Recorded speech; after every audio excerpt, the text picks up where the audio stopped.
അങ്ങനെയുള്ള വിശുദ്ധന്മാരാണ് അമ്പിയാക്കന്മാരുടെ അനന്തരവാമികളായി സമസ്തയെ നയിച്ചു പോകുന്നത്. അവര് അല്ലാതെ പിന്നെ നമുക്ക് ആരാ നേതൃത്വം നൽകാനുള്ളത്? ഏത് സംഘടനയിൽ നമ്മൾ ചേരേണ്ടത്? ജമാഅത്തെ ഇസ്ലാമി പിന്നെ വന്നതാ മൗദൂദിന്റെ. ഇപ്പൊ നമ്മള് ജമാഅത്തെ ഇസ്ലാമിന്റെ തണ്ടല്ലാത്ത ജമാഅത്തെ ഇസ്ലാമി എന്നാ പറയാം. അതൊരു ചീത്ത വിളിക്കുന്ന വാക്കല്ല. തണ്ടല്ലാത്ത എന്ന് പറഞ്ഞാല് ബാപ്പ ഇല്ലാത്ത എന്നാണ് മലയാളത്തിൽ. തണ്ട ഇല്ലാത്ത എന്ന് പറഞ്ഞാൽ ദേഷ്യം പിടിച്ച് പറയുന്ന ഒരു വാക്കാണെങ്കിലും ബാപ്പ ഇല്ലാത്തത്. എന്താ ബാപ്പ ഇല്ലാതായത്? അബുൽ അഅ്ല മൗദൂദി എന്ന് പറയുന്ന ഒരു മനുഷ്യനാണ് ഇത് ഉണ്ടാക്കിയത്. അതിന്റെ എല്ലാം അവനാണ്, അദ്ദേഹമാണ്. എന്നിട്ടോ ഈ കഴിഞ്ഞ ദിവസം നിങ്ങൾ കേട്ടിട്ടുണ്ടായിരിക്കും, കേരള അമീർ ഞങ്ങൾക്ക് അദ്ദേഹവുമായിട്ടൊരു ബന്ധവുമില്ല എന്ന് പറഞ്ഞില്ലേ? കേട്ടില്ലേ? വായിച്ചില്ലേ?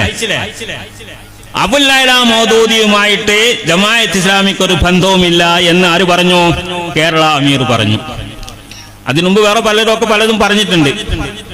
ഇതോടുകൂടെ നമുക്ക് തന്തയില്ലാത്ത ജമാഅത്തെ ഇസ്ലാമി എന്ന് പറയുന്നതിന് ഒരു കുറവും വിചാരിക്കേണ്ട. അതൊരു നമ്മളൊരു ഒരു മോശമായ വാക്കായിട്ട് പറയുന്നതല്ല, ഉള്ളൊരു യാഥാർത്ഥ്യം പറയുന്നു എന്നേ ഉള്ളൂ. അങ്ങനെയല്ലേ വരിക? അവനാന്റെ തന്തനെ നിഷേധിച്ചാൽ എന്താ പറയാ? തന്തല്ലാത്തെന്ന് പറയും. ഇതിനെന്താ പറയാനുള്ളത്? അദ്ദേഹത്തിന്റെ പാഠങ്ങളാണ് തഫീമുൽ ഖുർആൻ എന്നൊക്കെ പറഞ്ഞിട്ട് അദ്ദേഹത്തിന്റെ രചനകളും അദ്ദേഹത്തിന്റെ പ്രസിദ്ധീകരണങ്ങളും ഉൾക്കൊണ്ടുകൊണ്ട് അദ്ദേഹം പഠിപ്പിച്ച അഖീദ ഉൾക്കൊണ്ടുകൊണ്ട് വളർന്ന ഒരു സംഘടനയാണ്. വളർന്നെന്ന് പറഞ്ഞാൽ ആ മദ്ദളത്തിലുള്ള വളർച്ച, ആ വളർച്ച പ്രാപിച്ച ഒരു സംഘടനയാണ് ജമാഅത്തെ ഇസ്ലാമി. ഇപ്പൊ അവർ തള്ളി പറഞ്ഞു. അടിയന്തരാവസ്ഥയിൽ അവരുടെ നേതാക്കൾ അറസ്റ്റ് ചെയ്ത് നമ്മൾ അമീർ അബ്ദുള്ള മൗലവി ഒക്കെ ഉണ്ടായിരുന്നു ചേമമംഗലൂരിൽ, അവരൊക്കെ അറസ്റ്റ് ചെയ്തു. ഇന്ദിരാഗാന്ധിയുടെ അടിയന്തരാവസ്ഥയിൽ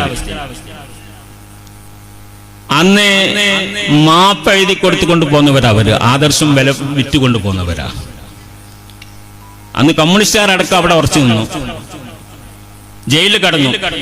ഈ ജമാഅത്തെ ഇസ്ലാമി നമ്മൾ നിങ്ങളൊക്കെ അംഗീകരിച്ചോളാം, നമ്മൾ പുറത്താക്കി തരണം എന്ന് പറഞ്ഞിട്ട് അപേക്ഷ കൊടുത്തിട്ട് ഇറങ്ങിപ്പോകുന്നവരാ. ഇതാണ് തന്തിയില്ല ഉളുപ്പില്ലാത്തവര്. ഞാൻ എന്തൊക്കെ കൂട്ടി പറഞ്ഞാൽ വൈകുന്നേരം നേരം വെക്കുന്നതേ പറയാൻ പറ്റും അങ്ങനത്തെ കുറെ വാക്കുകൾ അവരെ പറ്റി. അവര് ദീനിനെ വികലമാക്കി എന്തൊക്കെയാണ്? മത രാഷ്ട്രവാദം എന്ന് പറയുന്ന കൊണ്ടുവന്നു. അതുകൊണ്ട് പലർക്കും അതിന് എതിർപ്പൊക്കെ ഉണ്ട്. നമ്മളെ വിഷയം അതല്ല. ഇപ്പൊ അടുത്ത് മഞ്ഞാന്നോ നാളോട്ടോ നിങ്ങൾ പത്രത്തിലൊക്കെ വായിച്ചിട്ടുണ്ടായിരിക്കും, ബൈത്തുൽ സക്കാത്ത് എന്ന് പറയുന്ന ഒരു സംവിധാനം. എന്താണത്? സക്കാത്ത് കൊടുക്കേണ്ട ആൾക്കാരോടൊക്കെ സക്കാത്ത് പിരിപ്പിച്ചിട്ട് പുട്ടടിക്കുക, ഇതന്നെ പിരിവെടുക്കുക. സക്കാത്ത് എല്ലാവരോടും പിരിച്ചെടുക്കുക, എന്നിട്ട് അവരതൊരു ഫണ്ടാക്കി വെക്കുക. അതിലിപ്പം നമുക്ക് എല്ലാവർക്കും ചെലവാക്കാം, എന്താവശ്യം വന്ന് ചോദിച്ചാൽ അതിനൊക്കെ ചെലവാക്കാം. ആഫീസ് കാര്യങ്ങൾ ചെലവാക്കാം, സമ്മേളന നടത്തിന് വേണ്ടി ചെലവാക്കാം. അങ്ങനെ അവരുടേതായിരിക്കുന്ന എന്തൊക്കെ ഉദ്ദേശമുണ്ട് ആ കാര്യങ്ങൾ പൊതു ഫണ്ട് പോലെ ചെലവാക്കുന്നു. ഇത് ഇസ്ലാമികമാണോ? ഈ സക്കാത്ത് കൊടുക്കേണ്ട ആൾക്കാർ അത് സക്കാത്ത് വീടി എന്നുള്ള ആൾക്കാണ് കൊടുക്കുന്നത്. സക്കാത്ത് വീടുവോ?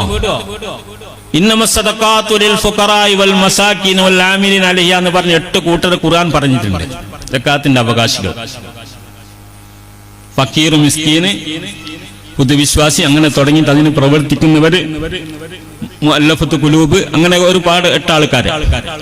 ആ 8 ആൾക്കാരാണ് അവകാശികളെന്ന് ഖുർആൻ വളരെ വ്യക്തമായി പറഞ്ഞതാണ്. സക്കാത്ത് അവർക്കേ കൊടുക്കാൻ പാടുള്ളൂ.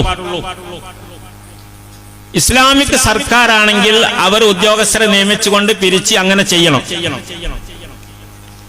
അല്ലാതെ ഒരു കമ്മിറ്റി എന്ന് പറയുന്നത് സമസ്ത നേരത്തെ എതിർത്തതാണ്. വഹാബികൾക്കും ഉണ്ട് അങ്ങനെ ഒരു പരിപാടി. നേരത്തെ പറഞ്ഞ മുജാഹിദീങ്ങൾക്ക് സക്കാത്ത്, സംഘടിത സക്കാത്ത്, അത് ഇസ്ലാമികമല്ല. അതുണ്ട് ഇസ്ലാമിക ഭരണകൂടമാണെങ്കിൽ അതിന്റെ കാലിയാർ, അതിന്റെ ഉത്തരവാദിത്തപ്പെട്ട അമീറന്മാർക്ക് അത് കൈകാര്യം ചെയ്യാം. അവരും ചെയ്യേണ്ടത് അങ്ങനെ തന്നെയാണ്. എങ്ങനെ? അവകാശികൾക്ക് എത്തിക്കണം, എങ്കിലേ ചെയ്യാൻ പാടുള്ളൂ. ഇതല്ലാതെ ഒരു പൊതു ഫണ്ടാക്കിക്കൊണ്ട് ഒരു ജമാഅത്തെ ഇസ്ലാമിന്റെ ഒരു വർഷത്തെ ഒരു ബാലൻസ് ഷീറ്റ് എനിക്ക് കിട്ടിയിരുന്നു. അതിൽ വരവ് ഇത്ര, ചെലവ് ഇത്ര, ബാലൻസ് ഇത്രയാണ്. എന്താ ഈ ബാലൻസ്? എന്താ ഈ ബാലൻസ്? ബാലൻസ് ആക്കാൻ പറ്റിയ സാധനമാണത്. അത് കൊടുത്തു തീർക്കണ്ടേ, അവകാശികൾ കൊടുത്തു തീർക്കണ്ടേ. ഇത് സാധാരണ ഫണ്ട് പോലെ കമ്മിറ്റിന്റെ ഒക്കെ കണക്ക് വായിക്കുന്ന പോലെ ബാലൻസ് വായിക്കേണ്ട സാധന. ഈ നിലക്ക് ദുരുപയോഗം ചെയ്യുന്നു. അതിന് കൂട്ടുനിന്നുകൊണ്ട് പ്രസ്താവന ഇറക്കാൻ ചില ആൾക്കാരും, ഇവരെല്ലായിട്ടാണ്, ബോധമില്ലായിട്ടാണ്. എന്താണ് ഇസ്ലാം, സക്കാത്ത് എന്താന്ന് തിരിയണ്ടേ. അതിന്റെ ഉദ്ഘാടനം, അതിന്റെ പരിപാടികളൊക്കെ നമ്മളൊക്കെ പോയിട്ട് എന്താക്കാണ്, അതിന്റെ കൊടിയും പിടിച്ചിട്ട് അതിന് വിജയിപ്പിക്കണം എന്ന് പറഞ്ഞാൽ എന്താ അതിന്റെ അർത്ഥം? ഇന്ന് ജിഫിരി തങ്ങളോ അല്ലെങ്കിൽ MT അബ്ദുൽ മുസ്ലിയാരോ ഒക്കെ പറയാണ് അത് വിജയിപ്പിക്കണം എന്ന് പറഞ്ഞാൽ നിങ്ങളൊക്കെ കൊടുക്കൂലേ? സക്കാത്ത് കൊടുക്കാനുള്ളവരൊക്കെ കൊടുക്കൂലേ? സക്കാത്ത് നടക്കുവോ? സക്കാത്താവോ? അങ്ങനെ ചില ആൾക്കാർ നമ്മളെ കൂട്ടത്തിൽ. ഞാൻ പാരി പറ്റിയല്ല പറയുന്നിട്ട്, മൊത്തത്തിൽ പറയാണ് അല്ലേ? മൊത്തത്തിലേ പറഞ്ഞോളൂ, മൊത്തത്തിലാ പറഞ്ഞത്. ഇത് ഉൾക്കൊള്ളണം. ഇങ്ങനെ ഈ കക്ഷികൾ, ഇസ്ലാമിന് വിരുദ്ധമായി നബി സല്ലല്ലാഹു അലൈഹി വസല്ലമ ആട്ടിയ ഈ കക്ഷികൾ, 73 ആട്ടിയ കക്ഷികൾ, ഈ കക്ഷികളുടെ പരിപാടികളിൽ പങ്കെടുക്കുന്നത് അത് ഇസ്ലാമികമല്ല. അതിങ്ങനെ ഇസ്ലാമാവുക? തആവനു അലൽ ബിർരി വത്തഖ്വ വലാ തആവനു അലൽ ഇസ്മി വൽ ഉദ്വാൻ എന്നാണ്. തഖ്വയും നല്ല കാര്യത്തിനെ സഹായിക്കാനും സഹകരിക്കാനും പാടുള്ളൂ. കുറ്റകരമായ തെറ്റായ സംഗതികളോട് സഹകരിക്കുകയോ അതിനെ സഹായിക്കുകയോ ചെയ്യാൻ പാടില്ലെന്ന് ഖുർആന്റെ കൽപ്പനയാണ്. ഇതിപ്പോ നമുക്ക് പറയാതെക്കാൻ പറ്റോ? ഖുർആൻ പറഞ്ഞത് പറയാനല്ല ഉലമാക്കൾ ഏൽപ്പിച്ചിരിക്കുന്നത്. വറസത്തുൽ അംബിയ എന്ന് പറഞ്ഞ അനന്തരഗാമികളായിരിക്കുന്ന ഉലമാക്കൾ ഏൽപ്പിച്ചിരിക്കുന്നത്. ഇത് പറയാൻ പാടില്ല. അത്രേ, ഒരു കാര്യവും പറയാൻ പാടില്ല. ഇവിടെ കുറച്ച് കാര്യങ്ങൾ കൈകാര്യം ചെയ്യുന്ന രാഷ്ട്രീയ നേതാക്കളൊക്കെ ഉണ്ടെങ്കിൽ അവരെ പറയുന്നതേ പറയാൻ പാടുള്ളൂ. ദീനിന്റെ കാര്യം പറയുന്നത്, ദീനിന്റെ നിലപാട് പറയുന്നത് അത് പണ്ഡിതന്മാരുടെ ബാധ്യതയാണ്. അതിനാരും കടിഞ്ഞാരുടെ ഭരണ നിന്റെ രാഷ്ട്രം കൊണ്ട് നീ പോ, 4 വോട്ട് മേങ്ങിയിട്ട് കട്ടറിന്റെ പണിയെടുത്തിട്ട് പൈസാക്ക്. ദീന് പറയുന്നതിന് തടയാൻ ഒരു പാർട്ടിക്കാരും വരണ്ട. അത് ഏതായെങ്കിലും മോശമില്ല. പച്ചായങ്ങവും ചോപ്പായങ്ങവും 2 മിക്സ് ആയതായങ്ങോ എന്തേ വരുന്നാണ്ട് വിളിക്കാനല്ലേ? വിളിക്കണ്ട. അതിനിപ്പോ എന്താ ആരുടെ കാത്തി നിങ്ങൾ വിളിക്കണേക്ക്? ദീന് പറയാൻ പണ്ഡിതന്മാർക്ക് കൂച്ചുവില കിടന്നേ. അത് പറയണ്ട, ഇത് പറയണ്ട. പിന്നെ ഇത് കൊപ്പറിന്റെ വില അല്ലാണ് ഇടവന്ന് ഞാന്. പിന്നെ അതിനെ വിളിപ്പിച്ചേ മഹാന്മാർ കണ്ടില്ല. ഇന്നിപ്പോ മഹാന്മാർ, സുന്നത്ത് ജമാഅത്തിന്റെ വലിയവരായ മഹാന്മാർ, അള്ളാഹു അവർക്കൊക്കെ ആഫിയത്തുള്ള ദീർഘായുസ്സേറ്റി കൊടുക്കട്ടെ. ഈ ഉമ്മത്തിന് വലിയ നേതൃത്വം നൽകാൻ അള്ളാഹു അവർക്കൊക്കെ തൗഫീഖ് ഏറ്റി കൊടുക്കട്ടെ. എല്ലാവരും പറഞ്ഞു ദീനിന്റെ നിലപാട് പറയും, ദീനിന്റെ മസാല പറയും, ദീനിന്റെ ആചാരങ്ങൾ പറയും. അവിടെ പിന്നെ ഇനി തടസ്സം വരാൻ ആരും നിൽക്കണ്ട.